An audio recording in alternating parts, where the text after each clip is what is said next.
Largimi i fëmijëve nga Shqipëria në kërkim të një jete më të mirë jashtë kufinve ka bërë që shumë të moshuar në qytetin e Gjirokastrës t'i drejtohen shtëpisë të moshuarve për strehim. Sipas drejtorit të këtij institucioni, numri kërkesave është në rritje, por ambientet nuk mund ta përballojnë këtë fluks. Edhe pse para 2 muajsh kjo shtëpi u nënshtruar rikonstruksionit, punimet u përqendruan më tepër në restaurimin e ambienteve dhe jo në shtimin e dhomave, që tashmë janë të pamjaftueshme.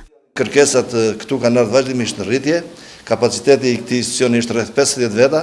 Ne kemi disa dosje që janë miratuar dhe i kemi në pritje, por ajo çka desha të evidentoj, kërkesat janë gjithmonë në rritje. Aktualisht është 50 dhe tendenca është gjithmonë në rritje. Këtu konsiston edhe investimet që ne do të kërkojmë qeverisë së re, shtimin e kapaciteteve të institucionit me dhoma të reja, sepse kemi të sfazuar një kat i cili mund të shfrytëzohet shumë mirë për të bërë 3-4 dhoma të reja. Kjo është e vetmja shtëpi për të moshuar në qarkun e Gjirokastrës. Ajo prej dhe strehon të moshuar nga 3 rrethe: Gjirokastër, Përmet dhe Tepelen.